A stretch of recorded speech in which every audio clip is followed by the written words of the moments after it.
Nuance is far too complicated for Republicans. They can't comprehend it. There is black, there is white, there is red, there is blue. There is no in between. There's no purples, there's no grays. Biden wants arms deals with Israel to be done in complete secrecy. I've never seen anything like it, said Josh Paul, a former top State Department official. What are you doing, Joe? What are you doing? Joe, this is not good. And highly unusual move. The White House has requested for it to be able to conduct arms deals with Israel in complete secrecy, without oversight from Congress or the public. In a time when the U.S. is supporting the military that experts say has been committing war crimes in Gaza and beyond. Hamas started it. This time, on the 7th, Hamas attacked Israel because they feel like they are under apartheid, and that's bad. They feel miserable. The people of Palestine are under apartheid. They don't like it. They don't have rights. They have tried sometimes peacefully, but they have now turned to violence. Not good. We don't like it. Damn it, Hamas. Why are you attacking? Damn it, Israel. Why are you preventing them from solving problems peacefully? So they go to war, as we all know. Joe Brandon, Mr. Biden here, comes out full-throatedly endorsing Israel, telling us he's behind them, they'll get everything they want, and we're going to give them a bunch of money. The left doesn't like that. The left sees Israel as a bad guy. They also see Hamas as a bad guy. It's a bad guy fight. These are two bad sides bashing against each other, and we shouldn't support either one. But that makes regular liberals, just Democrats, very unhappy because they want to support Israel. That makes the right unhappy because they want to support Israel for different reasons, and it makes the left unhappy because he is supporting Israel and he shouldn't be. So everybody's unhappy with Joe Brandon. Everybody. Literally everybody. The right's unhappy with him because his name is Joe Biden.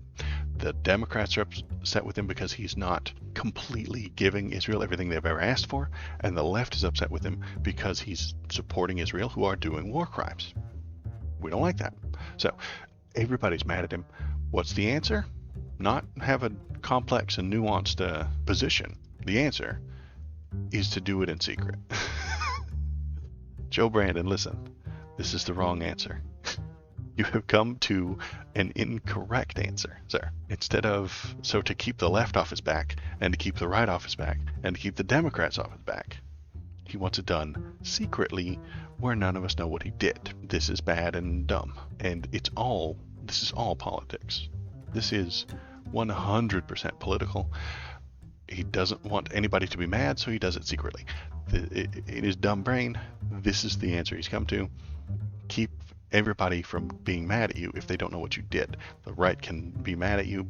They're going to be mad at you, but you can just pretend that they're mad about something else. The Dems will have some sort of plausible deniability, and the left won't have numbers to yell at you about. This is bad, this is lame, this is stupid.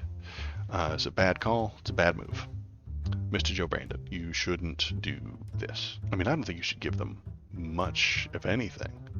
I think you should be giving both sides direction and instructions on how to end this nonsense, not picking one side and letting it do war crimes to the other. Not a good call.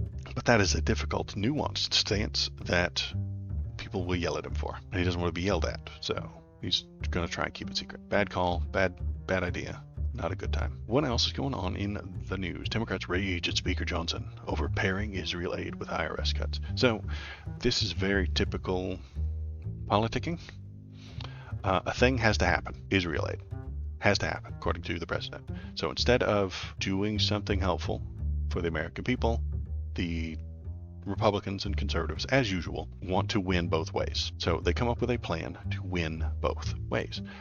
So they throw IRS cuts, a thing that only conservatives want, into this bill that must pass.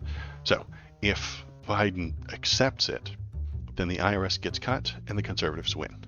If he denies it, Israel aid doesn't happen and conservatives win. This is the very common thing that happens in Washington. The Republicans want these IRS cuts, but the Democrats don't, so they cram them in there, and then they get to go on TV and say, hey, look, we won, we got IRS cuts. And if Biden turns it down, they get to go, oh, those damn Democrats, they don't love Israel. It's a no-win situation for the Democrats because Republicans always want to put them in those because it is very, very, very basic politics. Make sure your opponent never gets to win. There's no benefit here to you, to me, to the American people. There's no benefit there to us at all, in any way, shape, or form. They don't care about that. What matters is that the Democrats are not allowed to win. The end. If that hurts you, so what? That hurts America, so what? Does it help people? No. Does it help the Israelis? No. Does it help the American taxpayer? No. But conservatives will do it because they have to hurt their enemies. Very basic politics stuff, and it's ugly and shitty and gross, and nobody likes it. But I don't know that there's any way to change it. As long as there are two opposing sides, they will always do these types of things. So, but don't let the conservatives trick you. Don't let them tell you, oh, we're doing this to help you. They're not. They're doing it to help themselves. They're doing it to help their poll numbers. There's no benefit to anybody by cramming unpopular legislation into the Israel aid bill. There's nothing that will help the American people there. But they're going to go on TV and say that they are. Oh, we're helping you by cutting down on the IRS. No, you're harming us by cutting down on that IRS thing. You're helping your donors. You're helping yourself. You're helping yourself score points. It doesn't help the people. Republicans introduce a bill to expel Palestinians from the United States. Of course they do, and of course they would. Representative Ryan Zinke from Montana and a group of far-right House Republicans want to revoke visas issued by 2 Palestinians. Of course they do. Nuance is far too complicated for Republicans. They can't comprehend it. There is black, there is white, there is red, there is blue. There is no in-between. There's no purples, there's no grays. Fuck you. There's no two bad sides. They can't comprehend it. There's good and there's bad. There's only duopoly. There's only duology. There's only two choices, good and bad. They see a complicated, difficult problem like the Israeli-Hamas war. They can't do nuance. They can't.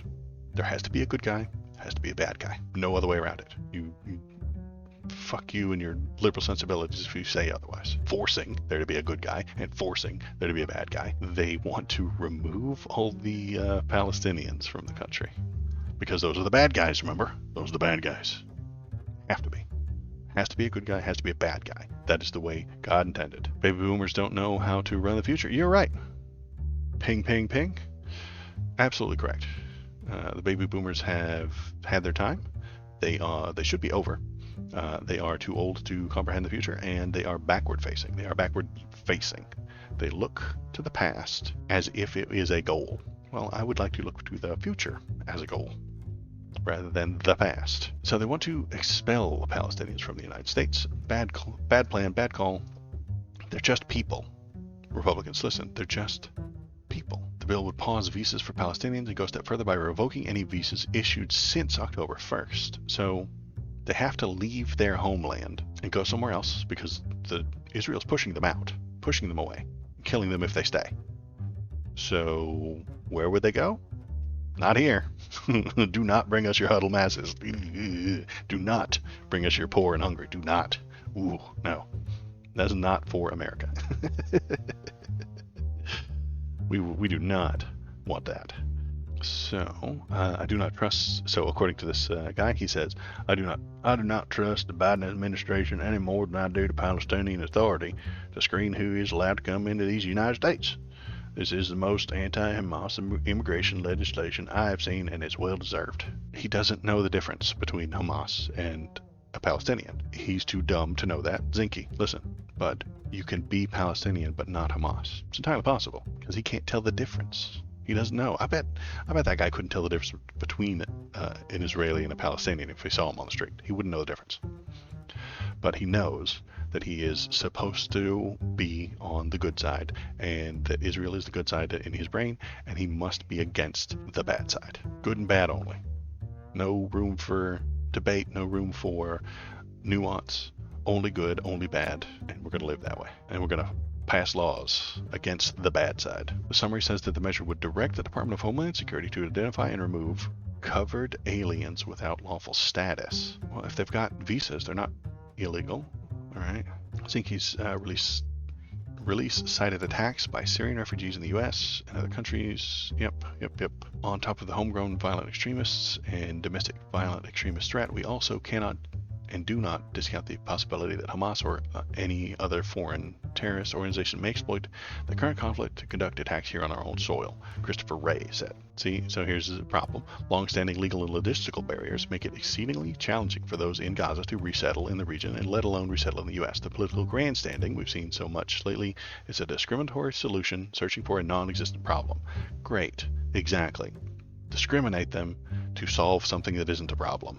Jacinto says it's all reactionary virtue signaling policy, almost like the internment for Asian Americans during World War II. Correct. That tracks exactly. We put all those people into camp because we couldn't tell the difference between a Japanese national and a person of Japanese descent who lived in America. The war is real, but the news is fake. It is very complicated. It's very difficult. We have to sift out what is fake news, what is dreck, what is unreal, what is incorrect, what is propaganda. Like, you've seen those posters of the Israeli missing people. Kidnapped from Israel flyers reflect anguish. Oh, come on. Over hostages, even as they draw controversy. So they're putting this stuff up in New York. Some people got kidnapped by Hamas in Israel and are being held in Hamas tunnels in Gaza. This is bad. This is terrible. I don't like this. But putting up a missing person poster in New York City is propaganda. Are the Hamas tunnels that extensive? Do the Hamas tunnels go under the Atlantic all the way over to Manhattan and then pop back up? Is there a chance that the person who was kidnapped by them has made that trek through those tunnels and is going to pop up in New York City, not know who they are, not know where they are, and not be able to function? No. There's no chance that the missing person poster in New York matters. It is propaganda. Plain and simple.